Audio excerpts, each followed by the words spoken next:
Coming up on tonight's House of Tiny Tearaways.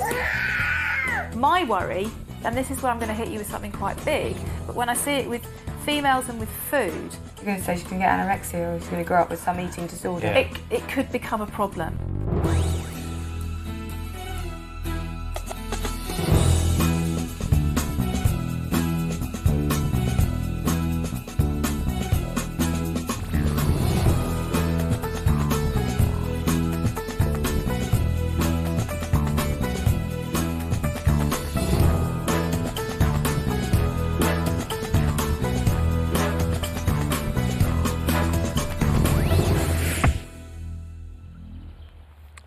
It's the second day here at the House of Tiny Tearaways, and after a chaotic observation day, it's now time for the hard work to begin.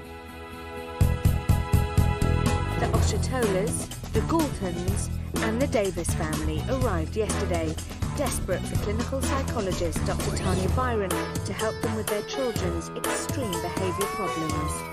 With just 5 days left, all the families are hoping Tanya can turn their lives around in the House of Tiny Tearaways.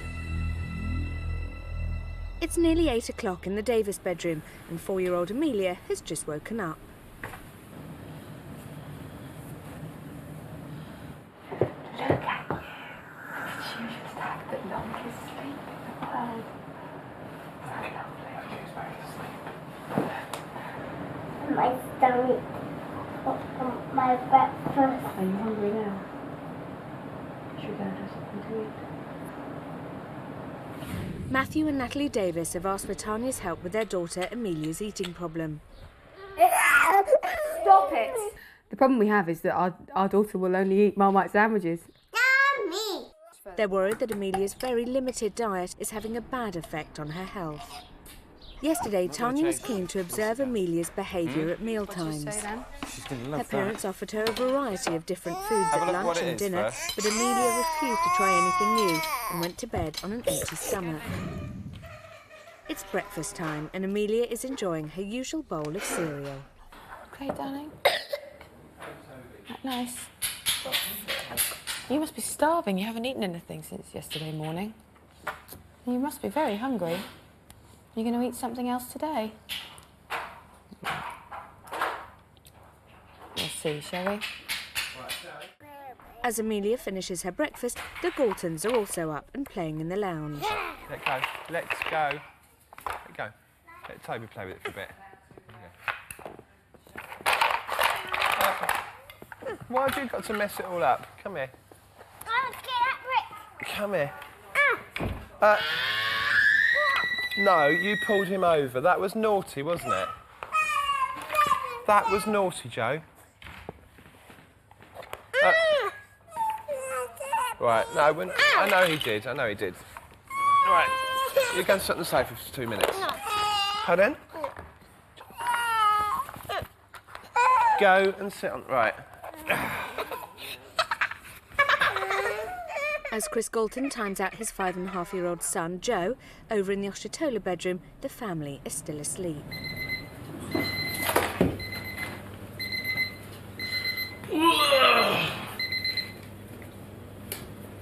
Michael and Kemi Oshitola arrived yesterday with their 2-year-old son, Jesse.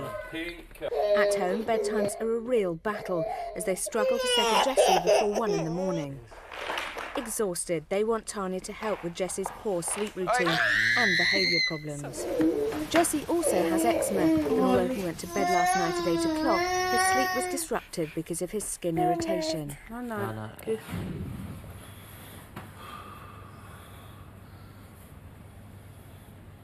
The Oshitolas arrived yesterday with quite a severe sleep problem. Their 2-year-old son, Jesse, goes to bed often at 1 a.m.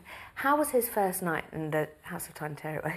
He fell asleep on his mother at 8 o'clock. But then there were huge periods of him, you know, being awake throughout the night, and Mum and Dad sort of giving him a drink, and Kemi obviously dealing with his eczema, lots of bandaging, lots of lights on, lights off. Sleep is not sleep for him. Nighttime isn't nighttime, it's just an extension of daytime, really. How are you going to tackle that today? And are Michael and Kemi ready to go hardcore if that's what you'd like them to do? It's a tricky one, actually, because Michael has said to me very clearly, I would like my son to fit around my routine. Understandable. However, is that right for their son developmentally? I don't think so. Also, Jessie sleeps in a travel cot in their bedroom. I think we could almost be training him to sleep in a bed. And finally, and I suppose more worryingly, I really need to get to the bottom of the eczema. So suddenly everything is becoming quite complicated.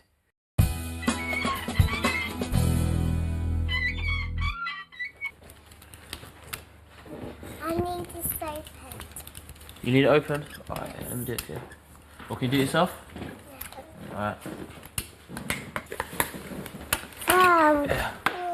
As the Oshitolas look after Amelia and Lucas Davis, Tanya takes Mum and Dad, Natalie and Matthew, to the consultation room for a chat about their daughter's eating it's all problem. the chaos in the house. And you both yesterday, I said to you, do what you would normally do, and you decided just to go for giving her something completely different at both meal times. And if she didn't eat it, you both decided to, right, that's it. So you didn't give her a sandwich or anything. It was a complete... She had nothing. So she didn't eat very much yesterday at all. No. And that shows me that she's pretty resilient, that she can actually go for long periods without eating, which tells me that we have to... That's quite an important issue to put into treating her. Now, can I ask you this? Would you say you're both high achievers? I mean, I would say you're both high achievers. Yeah, we have high aspirations to be High high achievers. Would you say you're both perfectionists? If you're going to do something, you're going to do it the best you can. It's going to look the best, it's going to be the best, it's going to... We're probably slightly different angle on how we would do that, but the ultimate aim would be the same. Have there been things in your life that you've wanted so much that you have made sure you've got them and you've got them? Him. Who? Him. Matthew. Okay. My dad always said he had no chance. Wow, that wasn't wasn't the answer. You knew then, didn't you? So you saw him and that was it, you were going to... We were only young, we were only Right. 16, we were on holiday, and it was one of those, I knew that I wanted to be with him.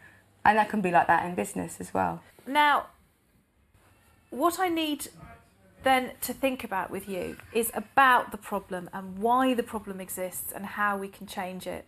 I don't know if this is relevant, but from when she was born, I was very, I always knew, I mean, we love our sleep. I mean, we've always loved our sleep. So for me, the most important thing about after having that baby was getting that baby sleeping through the night. So I was immediately very, routine-like with her. And by 7 weeks, she would sleep through the night. She was an angel baby, actually. We were very lucky, weren't we, with her?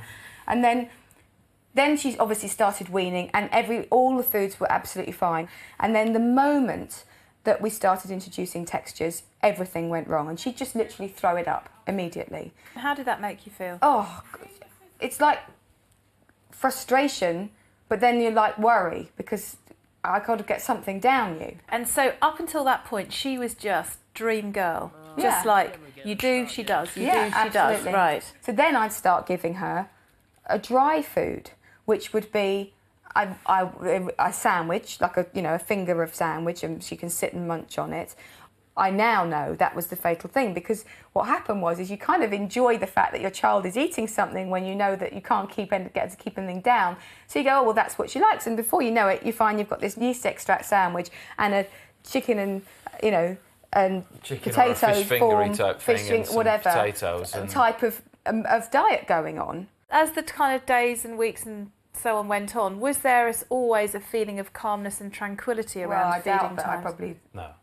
What I see now is that Amelia has got into a battle with both of you. The meal table for her is a real battleground. You can see that. I can see her before she gets there. Just the mention of it, when she knows it's 15 minutes, it's coming up in 15 minutes, she's faces setting a stall out. I mean, you couldn't have looked any more. Oh, completely. Look, that's just the sauce.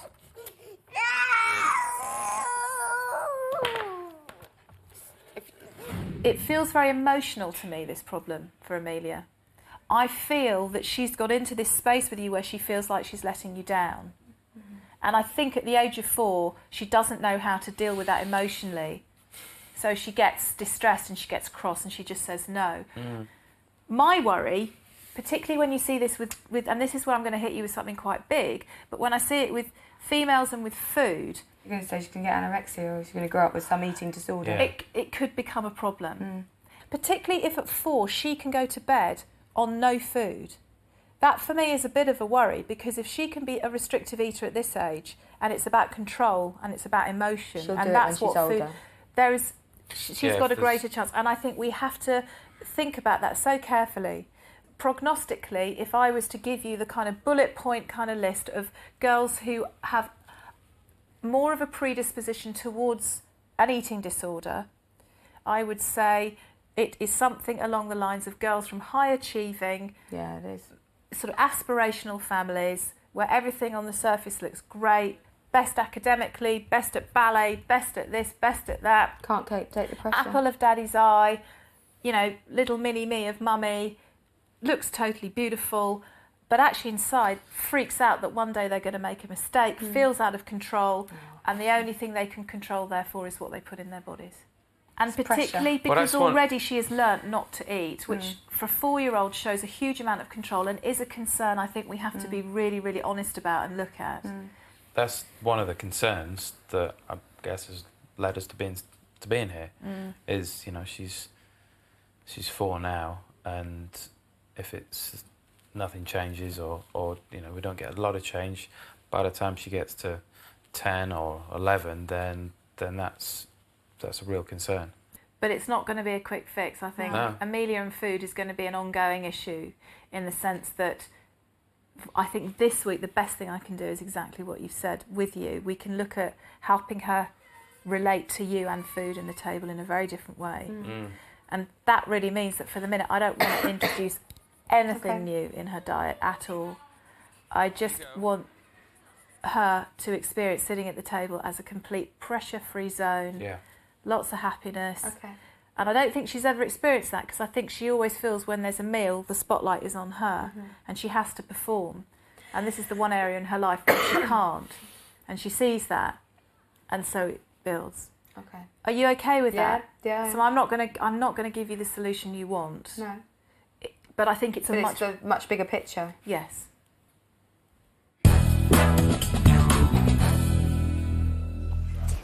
It's 10:30 and Joe Galton, Jessie Oshitola and Amelia Davis are playing on the sofas.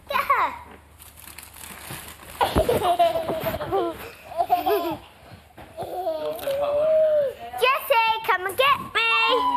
Jessie, come and get me! Jessie! Get me! Jessie, get me! Jessie, get me! Jessie, get me!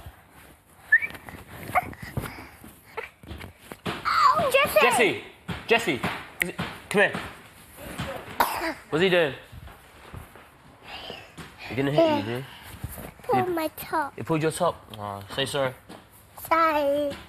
Alright, good boy. Sorry. Alright. Jessie, try and get me. No. Try and get me. No.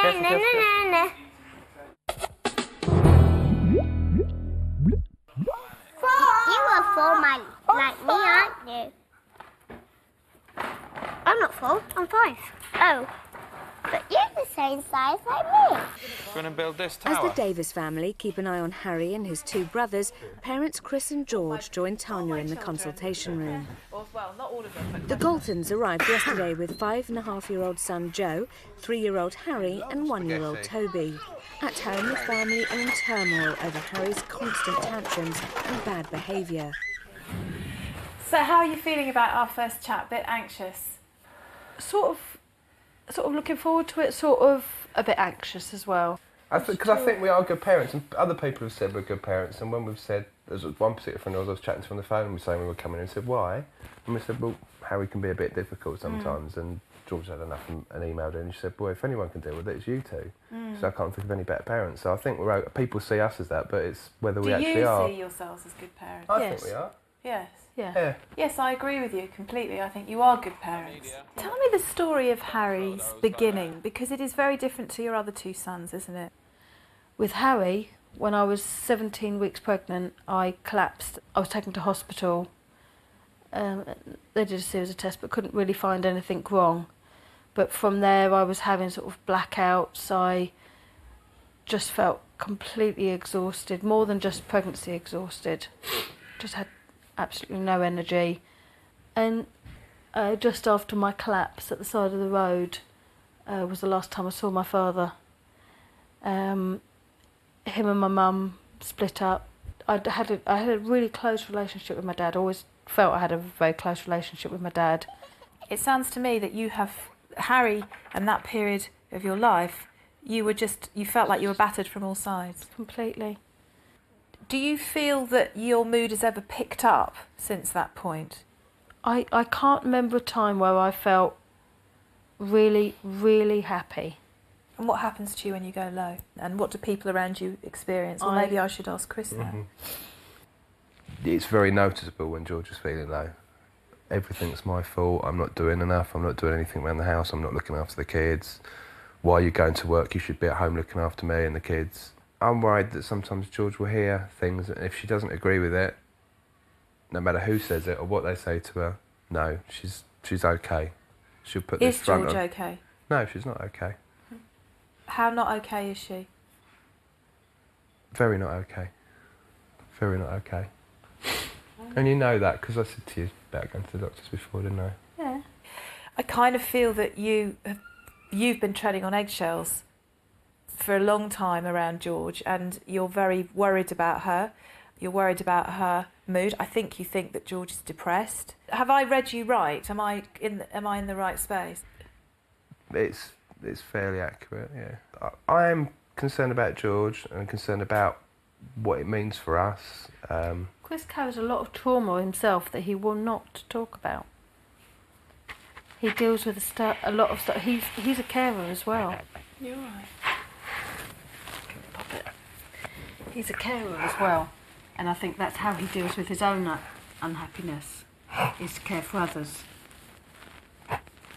My concern is that if the unhappiness that you have as adults you can't own and do something about, it will be played out by one of your children, and I think that's what Harry's doing.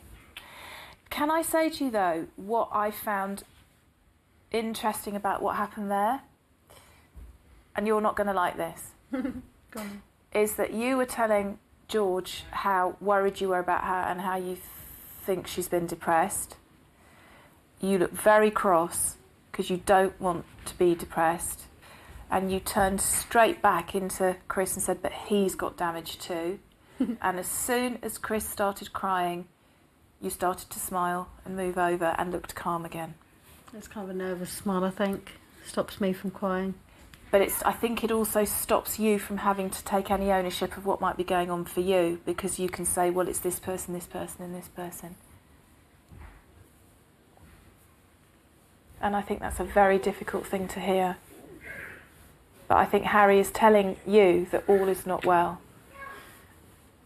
And I think he's worried about you. So I'm asking you to think about this, really. Are we seeing a little boy who needs fixing, in other words, I just tell you how to handle him better? I actually think you handle him pretty well when he has his tantrums.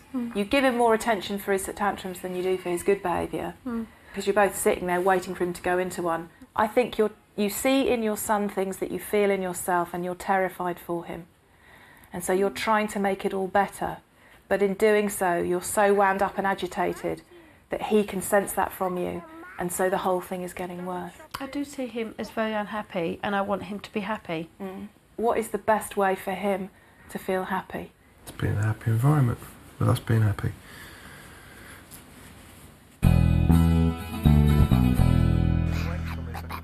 Following a difficult consultation with Tanya, the Galton family are on the sofas in the lounge. Oh, yeah. You've got your milky. Hey, sweetheart. Mom, look, I put the lid on. You're doing lovely. Oops, a daisy. His behaviour's totally changed, hasn't it? I mean, when we remember the tapes of Harry home, screaming, tantruming, being so particular, people watching him, waiting for him to kick off, and then this smiley little boy. Harry. Yeah. Harry. Do you know how much I love you? For Georgina to have this experience with Harry. Look. Do you know I love you? What's that? A lolly. A lolly. Do you know I love you? I mean, that's what it's all about. It's as simple as that. But of course, life complicates things and history complicates things, and his behaviour has clearly complicated things. Yeah. But as long as everybody in their family, including themselves, George and Chris, think that Harry Galton is a monster, he will be a monster. Hello. Hello. Cool, you're good looking.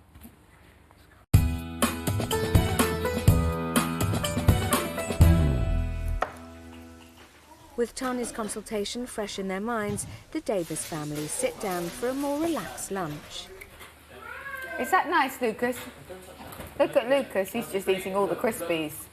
Yes, the sandwich first. Look what I'm doing.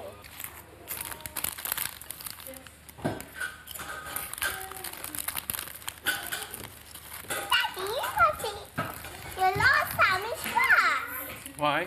But you have to. Before crisps? Yes.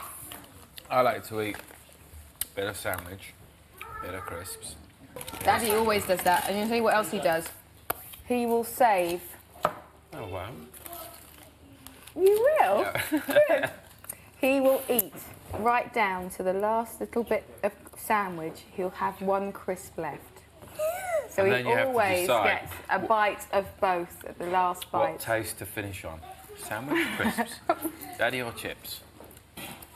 Daddy or chips, Amelia? Which is the best, Daddy or chips? Daddy. Yeah.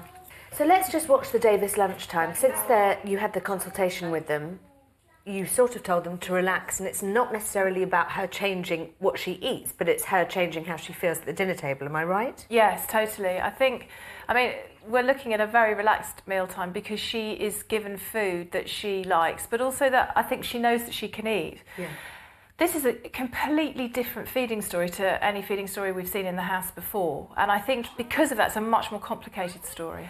Any parent who wants to look at changing a particular behaviour that is difficult with their child needs to recognise there is always a story. It is not just about a kid being bad. Yeah. It's about what is driving the behaviour. And I think literally this girl does gag when something new goes in her mouth because she's so scared she can't swallow it.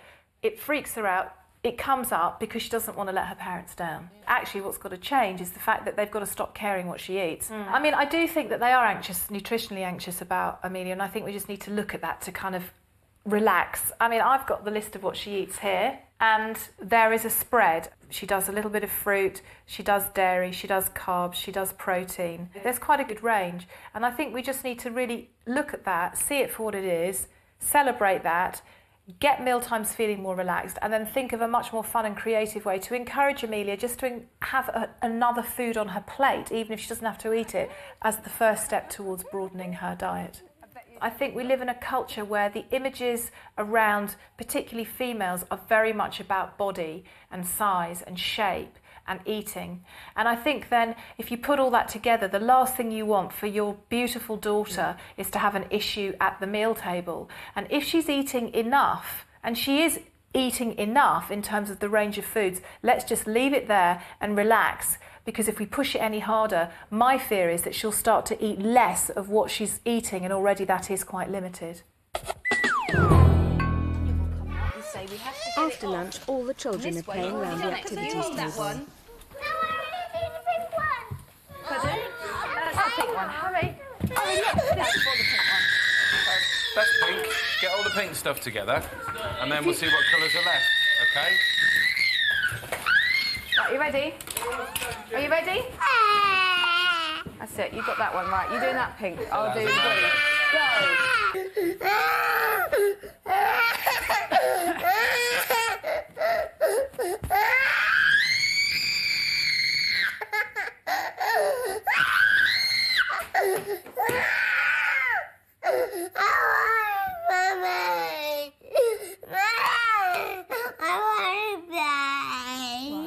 Tell you what, let's come here.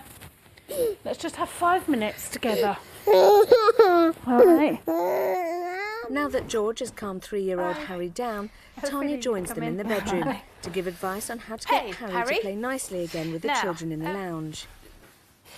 When he's calm, I think we go down and you get Jessie over and you say to him, you play nicely with Jessie, you do not snatch toys. And Jessie's there and it's all right. you know, have a hug, right. And then you could set up a game with the two of them, maybe get a ball and they could throw it to each other so he can see that it's fun with Jessie. And also then you're like saying, good boy, well done. So then he gets a very clear message. If he doesn't play nicely, where does he come? Harry, if you don't play nice, we have to come back in here again. What is this, Mummy? Harry, Mummy's talking to you. I think you could probably be a bit sterner with him, actually. Mummy. Harry, Mummy is talking to you. If you don't play nice, where will we come? Back in here. Good boy. All right? There's a good boy. Let's go and find a game we can play with Jessie then. Yeah? You're going to come and help me choose?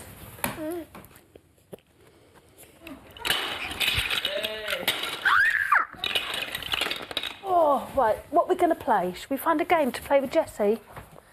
Yeah. Let's go and see Jessie, shall we? Hello, you darling. Are you? Right. Jessie?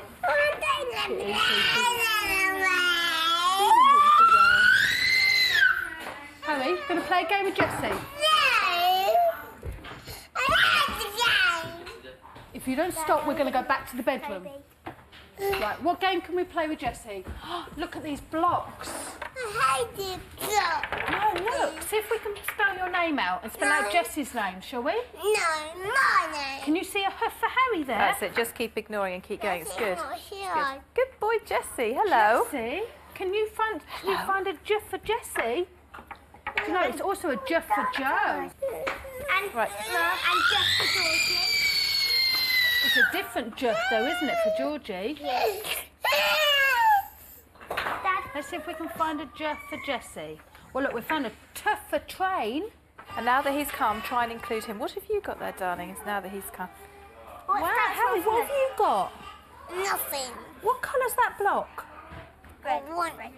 All right, we'll leave him to chill. He needs a bit more chill out time then. So you, do you see what we're doing? We're trying to engage him. Yeah. It's not red. Where's the red block? Can you see a red one? Oh That's a look, yellow Harry's got a block. red one, and Harry's got a red one. You've got a red block. And do you see what that letter is? What's that letter? Harry. H for Harry. Well done, Harry. Yay!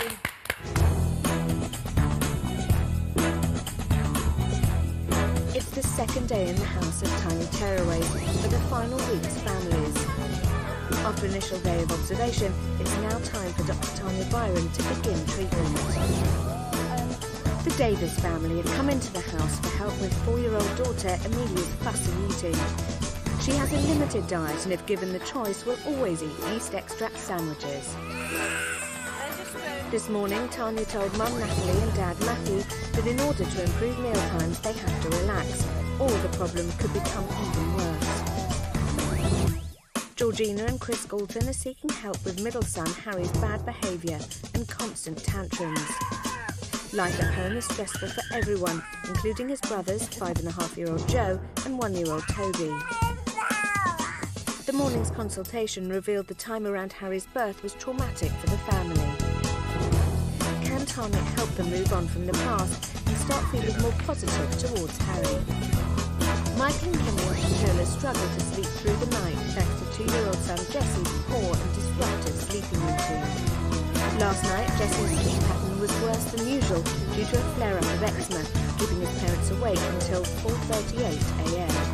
Will Tanya be able to get Jesse sleeping in his own bed by the end of the week? Still to come. I can take criticism about me. Criticism about my children I find incredibly difficult.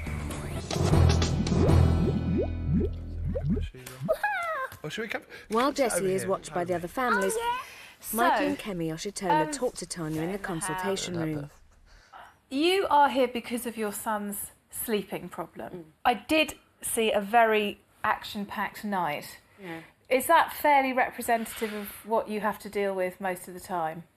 It depends. I wouldn't say to the same degree as last night. I think because he's got like a rash that's come on the last couple of days, so he's probably a bit more irritable than normal. As an average, what sort of time, on average, is he going to sleep at home? About midnight.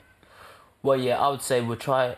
I say try and set them down from about 11 o'clock. 11 we are talking like bedtime. Yeah. I mean, how bad do you think his sleep problem is? I don't know. In 1 to 10, probably about 7. What do you think? I think the same as well. You think the same? You don't Yeah. think it's worse than that or better than that? Right, okay. I think he's got a really, really bad sleep problem. I'd almost put it up there with the tenors, to be honest. And I'll explain to you why. Basically, what you have is a child who is living...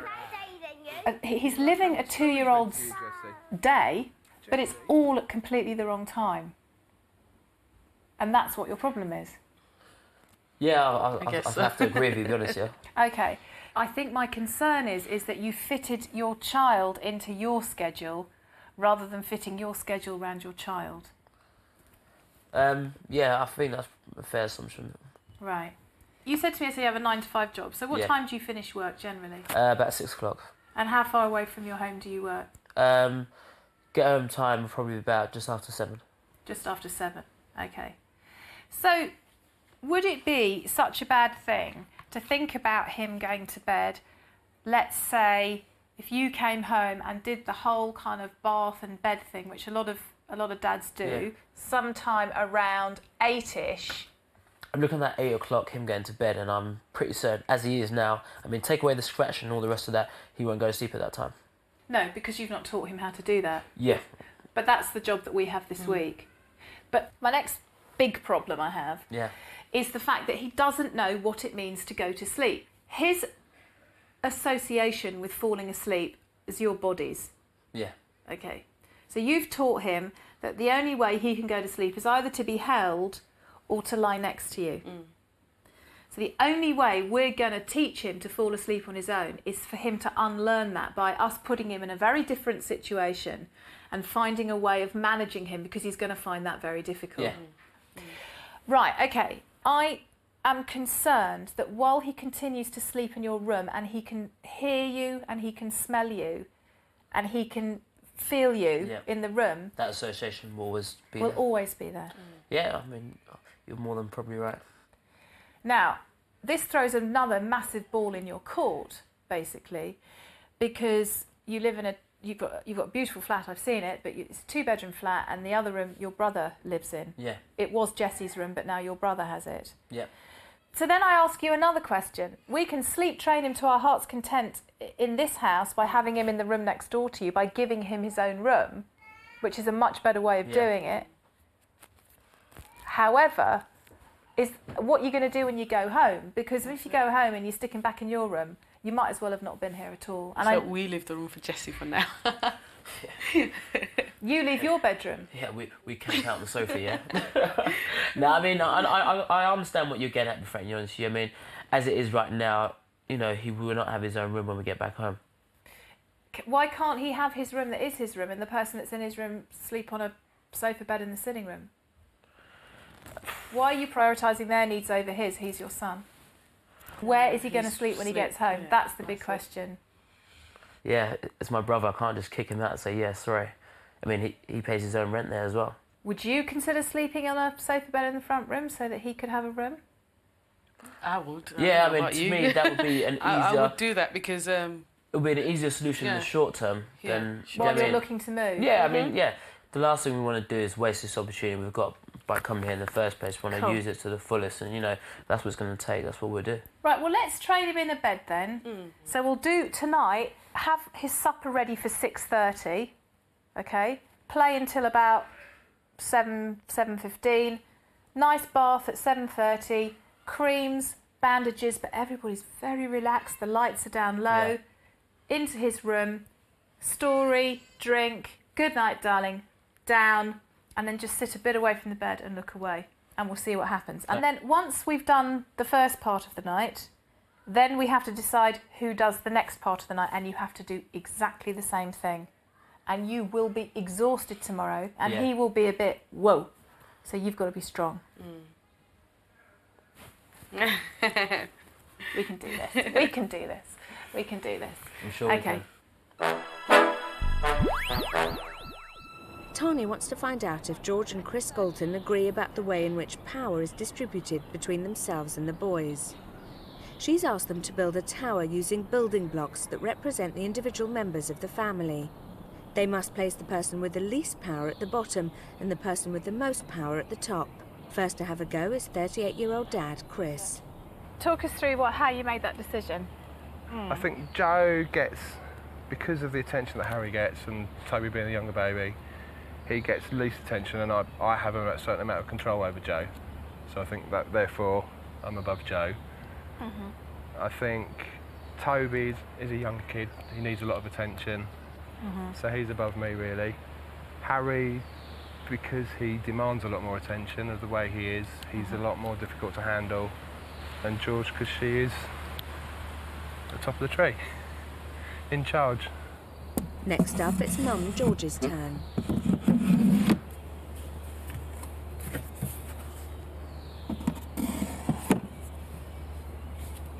Very different, very different. Although you both agree that, Chris, you're somewhere near the bottom of the pile. Okay, so how do you see this, George? I put Chris at the bottom because a lot of the time he is out of the house and his play. Kids see him as play. So it's not, you don't feel it's power, so that's why he's there. Yeah. Okay. Toby, I think, gets quite left out within the family. I mean, he needs his needs met, and that's, in my opinion, that's pretty much all he gets. Missing me out, not for any significant reason, but just because I wanted to explain the bigger. Yeah. I feel that those two do very much sort of control, you know, what they say. Don't necessarily always get, but they're always demanding. They're always wanting something. Harry more so, but Joe is, I don't think, that far behind. And I think I've kind of got middle power. I don't think I think they. I'm hands up. I'm the first to say that sometimes, you know, I'll just say, oh, for God's sake, fine, just do whatever you like. You don't listen to me anyway. You know, just go and have a bag of crisps. Forget that dinner's going to be on the table in 10 minutes. Just shut up. Just leave me alone, because it's just constant at me with these two. And I guess sometimes my priorities are a bit misguided. So there are splits in the parenting in terms of the way you both have a perception of how to manage the kids' behaviour. I mean, if we were to actually restack these blocks slightly differently, just on the grass, so if we were just to take them down, I mean, the thing it seems that you both agree on is that this little chap is very powerful. Yeah. And you both agree that you are kind of down in the pecking order somewhere, but the rest is a bit more of a movable feast. Yeah. But if we were to sort of taking all the blocks off and just putting them on the ground, how, if we just kind of stack them on the ground, so you can either have people next to each other or you can have people on top of each other, how do you think it should look in order to make it function best? That's easy. Should be a circle. Hold on a second. All right, well, I'll tell you what, take it one at a time. You do.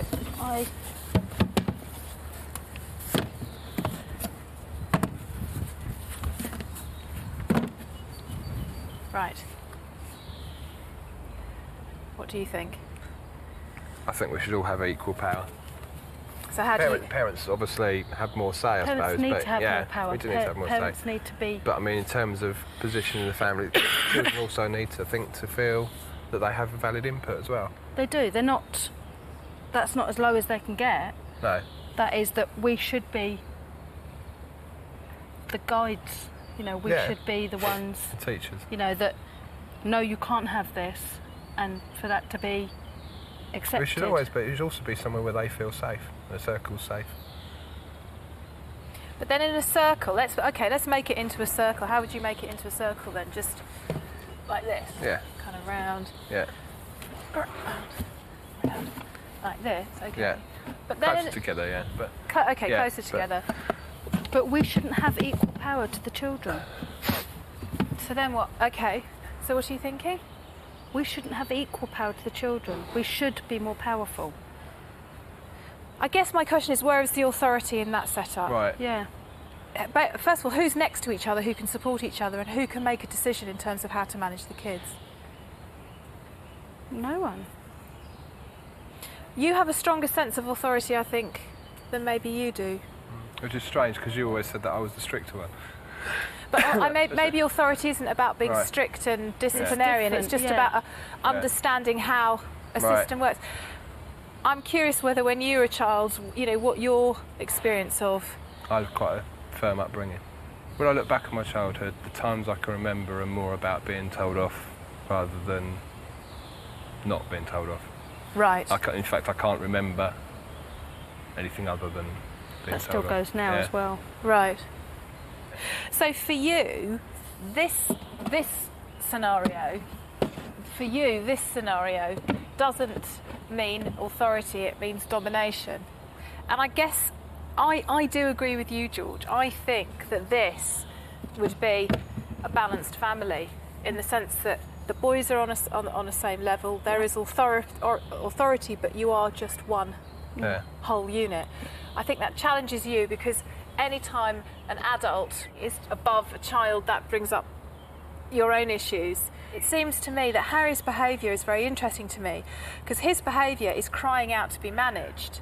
Yeah. But what we've learnt from this sort of totem pole here is that... He's doing the managing. Pardon? He's doing the managing. He's completely doing the managing. Yeah, parents are both below him. His parents are both below him. And it's not about us trying to be completely dominant, but it's about me helping you find a way of agreeing. You agree he's a problem, but you definitely don't agree on what the solution is. And if we can agree that, I think then that is what we're aiming for. Yeah.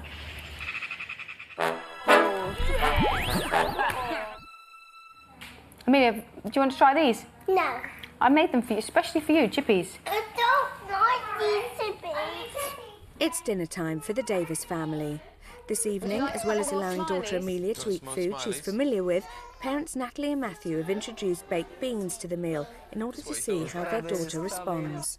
Tanya has joined the family armed with some stickers to reward Amelia for trying the food. Hello, little lady. But they're on your plate, aren't they? Which is very clever. I'm not going to eat this one. It has beans on it. Right, well, the thing is, you see, I've got some stickers and I would happily give you a sticker, but I need you to show me what you can do. So can you show me, for this sticker, how big girls can eat a piece of their chicken? I don't like chicken. You don't like chicken, so you don't want the sticker? No? I want one tomorrow. You want one tomorrow? Well, how about, can you pick up the chicken and put it against your mouth and just kiss it and put it back down again? Okay, so now can I get up? Yes, you can. Good girl! Do we give you a clap and a sticker for doing that? Show me one more time, just so I can be really clear. Show me one more time. Good girl! Good girl! Well done. You definitely get the sticker. Which one do you want? Did we say this one? Yes. Big clap for you, you clever girl. Good, well done. Very, very good girl. One, two. For that sticker, what are we going to do on this plate? You show me. Can we pick this up and lick it? Not with the beans. I can't see any beans on it. There's a clever girl. Oh my... No! No, you didn't do that. No, you didn't do that. No, you didn't do that. You are amazing. Show me... No, you can't do it again. No! Don't do it! No. Okay, in a minute, I'm going to close my eyes and I bet you can't finish it. No, you can't. No, you can't, because they're my stickers and I want to keep them. I'm going to be losing lots of stickers here. Which one do you want? I think. Oh, just my favourite one. Good girl. Well done, you. Well done, you. Can you see what I'm trying to do here? Now, she wasn't going to eat the potato because it had beans on it, but it was relatively easy to get her to do that. Yeah. But it's what she knows. So I think that's what we've got to work with, what she knows.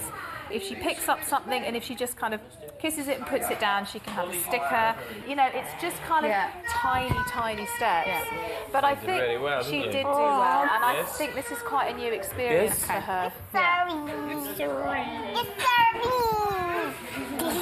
So I'm going to give these stickers to Mummy and Daddy. Right, they're mine, thank you. Okay, I'll leave you to get on with it. All right, Thank you. See you in a bit. They're mine. Having demonstrated the technique, Tanya leaves the family to have a go by themselves. So, what shall we do? What about for you? To get that third sticker. I don't know. What would be a good thing for you to do? Pick that one up and nibble your corner? Not eat it. No, you don't have to eat it all. Pick it up. Bit of sauce. And nibble. Oh, Good well girl! Well done, Amelia. Now, for one more sticker, why don't we try something with the beans? No! No, I didn't mean you didn't have to eat them. I just meant, why don't you pick them up on your fork? Okay, fine. Doesn't matter. I just thought maybe you might like one more sticker. Yes. Okay, what are you going to do then? Right, good girl. There we go. And then you get one more sticker.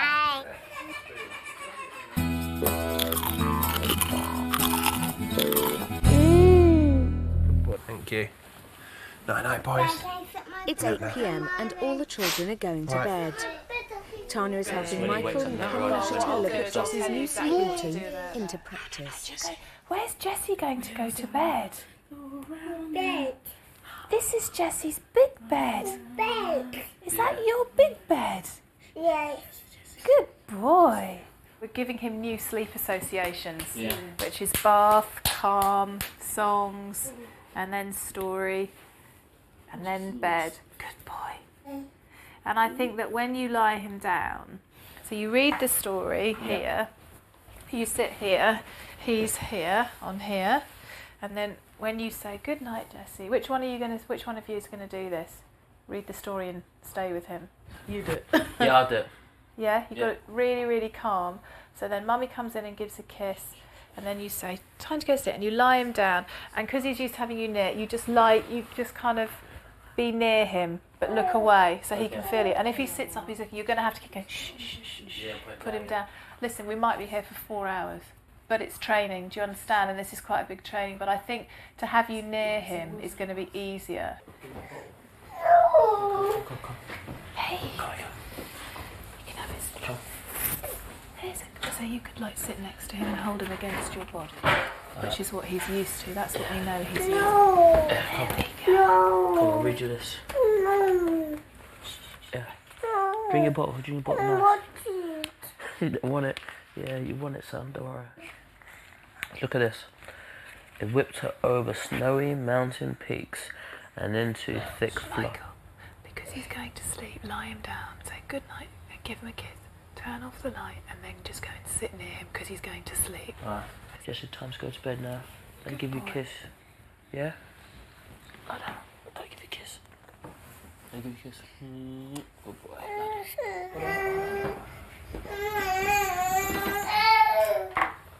And then just sit near him. Don't talk to him. Just hold him and lie with him. Just lie with him. Just lie down with him. No! Hold him in your arms. He just needs to lie with you No! in this bed. No! Would he settle better with his mum? I think you need to do this. You're going to have to fall asleep with him in the bed, but you're going to have to hold him in your arms in the bed and just give him a kiss and calm him down. Jessie. Are you tired?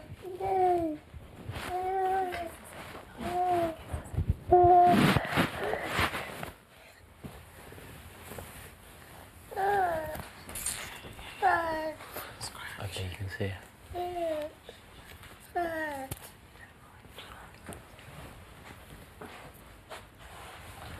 After 15 minutes of trying, Kemi gets Jessie to sleep. The Oshitolas join Tanya in the lounge to discuss their progress. But I have to say, this is a child who spends up to midnight going completely bonkers. Yeah, because if we didn't put Jessie to sleep now, he's tired, but he will still go on. Yeah, as long as he that's- thinks other things yeah. are going on, he'll Yeah. try and Still stay go up.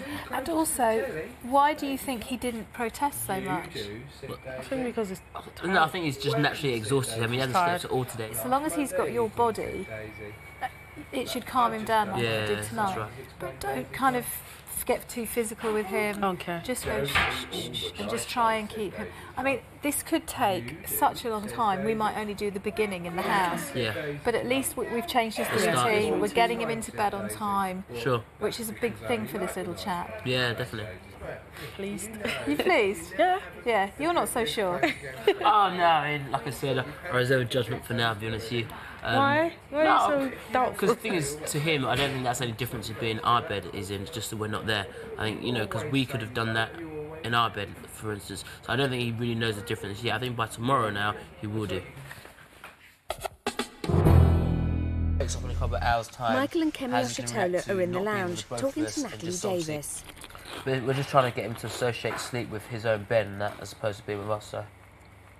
But I mean, even though I know you said he's tired, it's a good thing that he's actually gone down in a different bed, isn't it? Because you said he normally goes down in your own bed. I mean, I can't see this happening overnight, to be honest with you.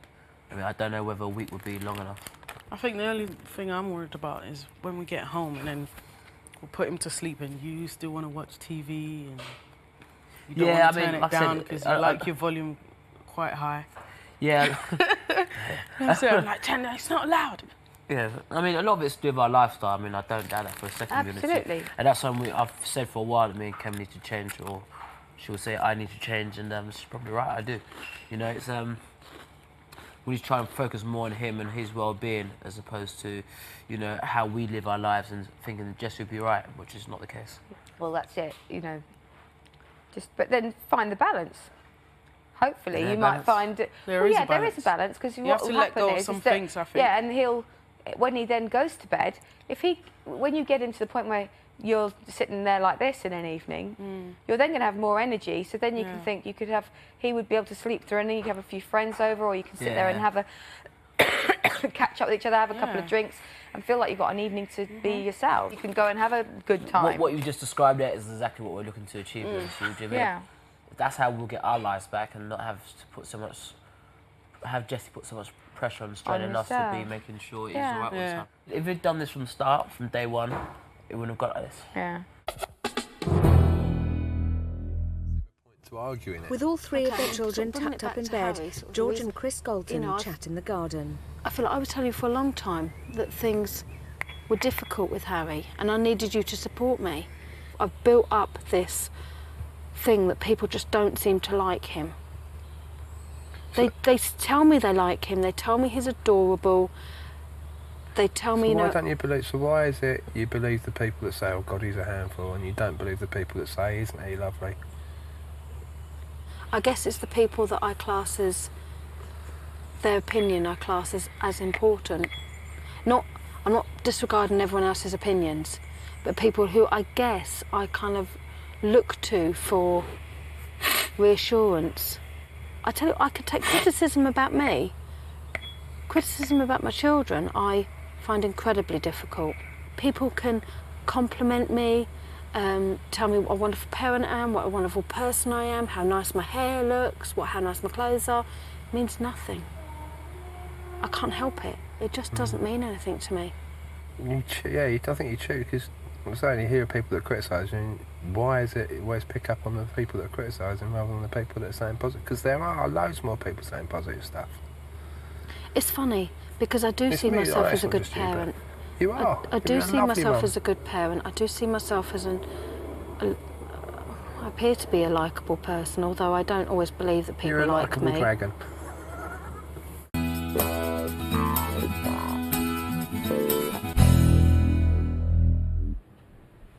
Just 2 hours after being put to bed, Jessie Oshitola has woken up. Mum Kemi is the first in to settle him.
40 minutes later, and a frustrated Kemi calls Dad Michael in to help.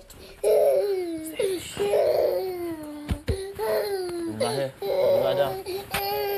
You lie down. Oh, sorry. Let me do it. Yeah, you go and get. I'll come back in. You're not supposed to talk.